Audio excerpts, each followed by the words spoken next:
Okay, I'm sitting in the chair so you can see me. Okay, hello class. I'm going to be presenting over iSimangaliso Wetland Park. Can y'all say that? iSimangaliso. Okay. Prior knowledge. So, what do y'all know anything about it? No. I do not. Do y'all know where it's located? No. Anything? No. Okay. We're gonna watch a short little video. I really like this video. It shows a lot of good information.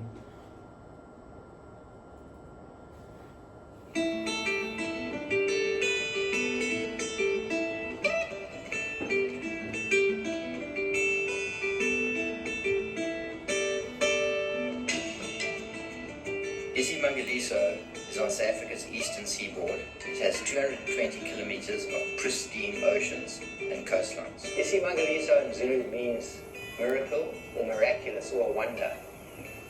When apartheid ended, didn't actually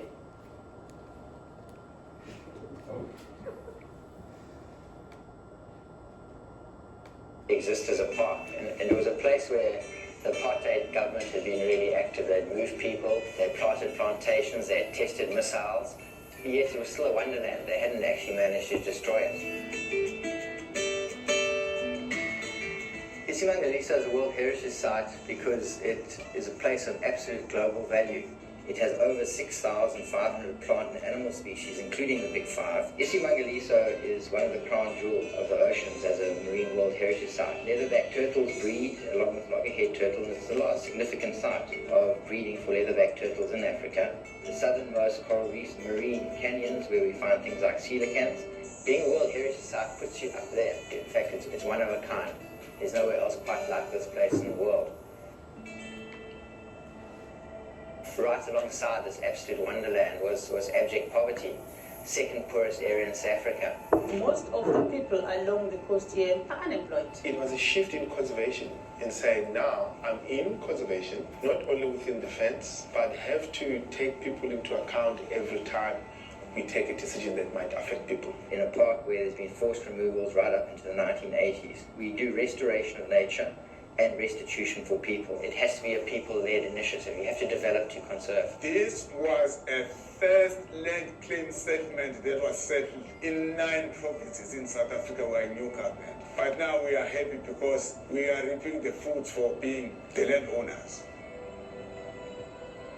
The change has been on 2 levels. The one level has been ecologically helping nature to heal, removing aliens, getting up fences.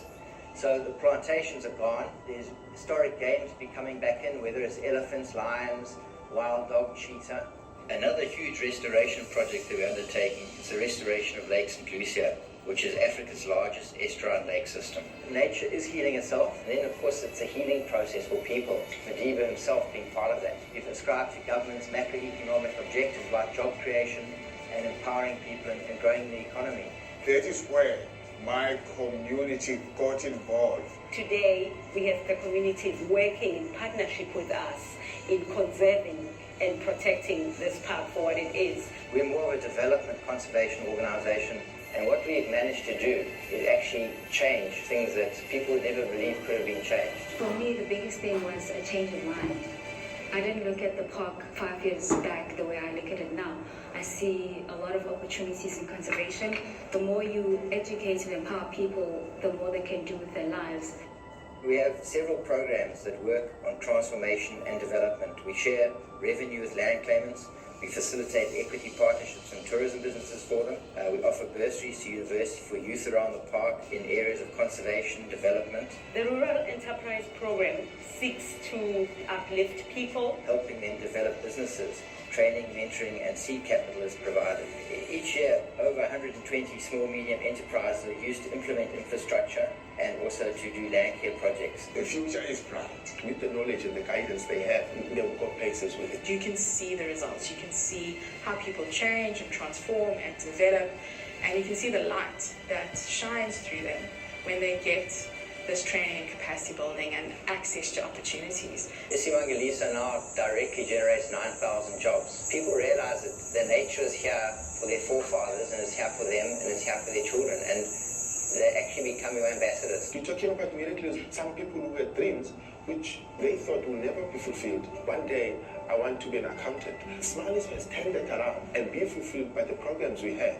This place is so special as I'm sitting here today. It heals the wounds of the past that were made by the apartheid government. Getting back ownership of the land and then becoming part of the benefits. And those benefits aren't just about what you can take, it's also spiritual benefits. They own the land. It's their part.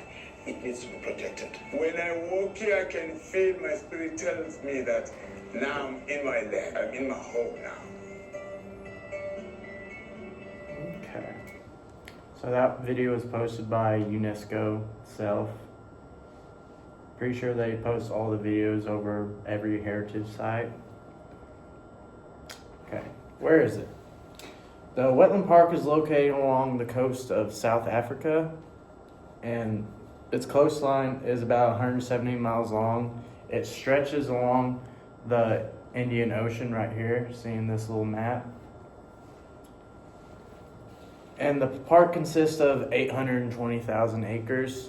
This is home to many animals of all diverse. Anything you could think of, they probably have it. And before the park was established by the British colonial in 1895, the Zulu people used the park for their culture. They used these things for hunting, fishing, and gathering resources that they use every single day. There's the map right there. See the Indian Ocean. History of the park. In 1440, the first people who discovered the land impacted everything greatly. When the park was established in 1895, the government added a game reserve in the surrounding area to protect animals. Anyone know what a game reserve is? So it's kind of like this area of land that's restricted for hunting, fishing, all that, just so they could keep their animals healthy and their ecosystems healthy, so it lasts. And the park was designated a UNESCO World Heritage Site in 1999. This is because of its incredible biodiversity and its unique ecosystems. Physical geography. Lake St. Lucia is the largest body of water in South Africa, roughly around 135 square miles. Does anybody know what animals could live along this lake? Hippos. Yes. Alligators? Yep. I was like alligator or crocodile. Just all kind of marine life, reptiles, all that. I found this one pretty cool. The park has some of the largest sand dunes in the world. So I'm talking about feet right now. So how high do you think these could get? 300? Close. 350. It's in that a little higher. 385. It's 600. Oh. It's over 600. So what I would think of it's like it's like 2 baseball fields together. And that is really high. Has a variety of landscapes. Any landscapes that comes at y'all? One? Like desert. Yep. Wetlands, savannas. What'd you say? It's in the name. What? Yep, wetlands. Okay. And here you see the Lake St. Lucia right here, and all the rivers that run into it, saltwater and fresh. Distinctiveness. The diverse wildlife inside the park. Y'all already named some, but there's reptiles, marine life, mammals, birds, just about everything you could think of. The connection the local people in the Zulu communities have to the park. So I talked about it in a little bit in the video. Before the park, there was a lot of poverty in the area. There wasn't many jobs.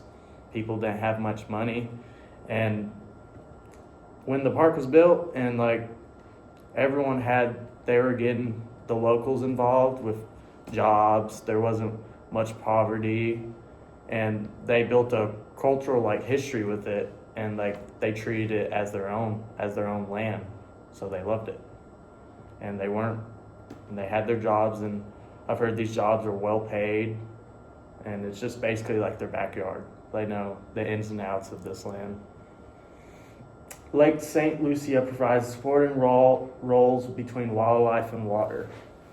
So they have the biggest estuarine system, so that it balances the salt water and the fresh water between the wildlife and everything like that.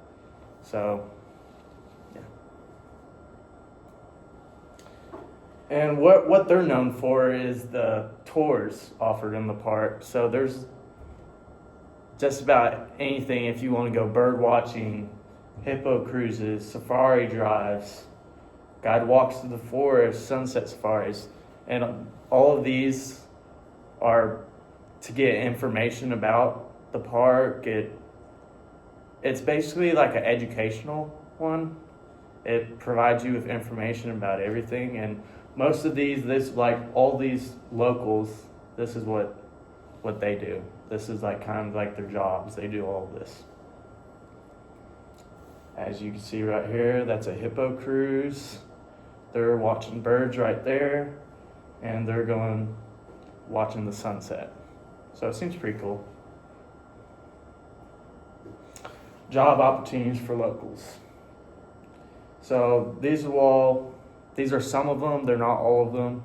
Just inside the park, tour guides, managers of the park, park rangers, wildlife marine biologists, and equipment maintenance. And they do it all. Here you go, we have a tour guide right here, and we have some park rangers with some animals. Answer the following. So I'm going to get pieces of paper for y'all.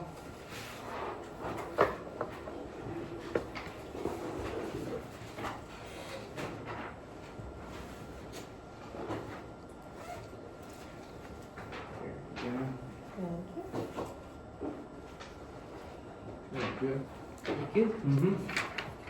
Okay, I don't know if y'all can read this, so I'll read it to you. On number 1, what are some of the ecosystems that are located inside the park?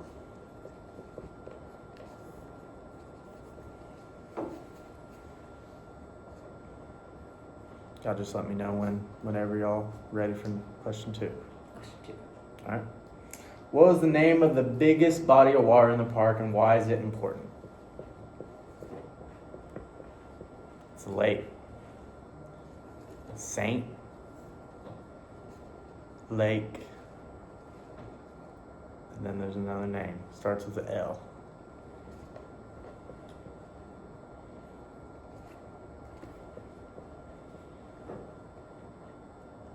Okay, one more. What was your favorite thing about iSimangaliso Wetland Park that you learned today?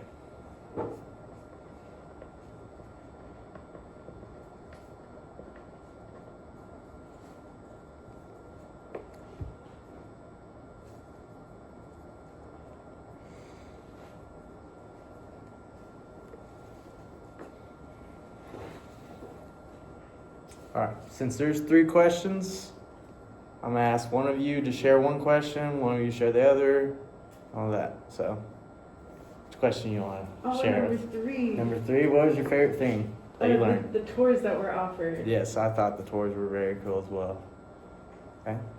Number 1, wetlands for ecosystems. Yeah.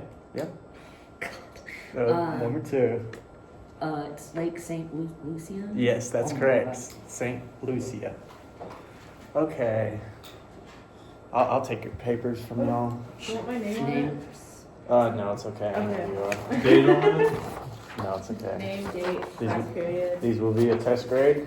Oh no. Put it in the grade book. Okay. Lastly, is there any questions for me? What did you find most interesting about researching about this topic? Most interesting about this, just like how they came from poverty, they didn't have anything, and they created this into like a community thing, and they bring bunch of people over to tour it, and all the tours that they basically do it all. So that's, after researching all this, I kind of want to tour it just because you could do anything. You met your 15? Yeah. Anybody else? All right. Just Got like curiosity, is it St. Lucia or St. Lucia? Lucia. When I've done the pronunciation, it's St. Lucia, Okay. but that's probably different for each. I don't know, because I don't know what it would be for like an African country. Because Pro- I know like English it's Lucia, Yes. but then like Hispanic it's Lucia. Yes, it's probably. So that's why I was just like, It probably varies. yeah. All right. But for all that, I'll be done. Thank you, guys.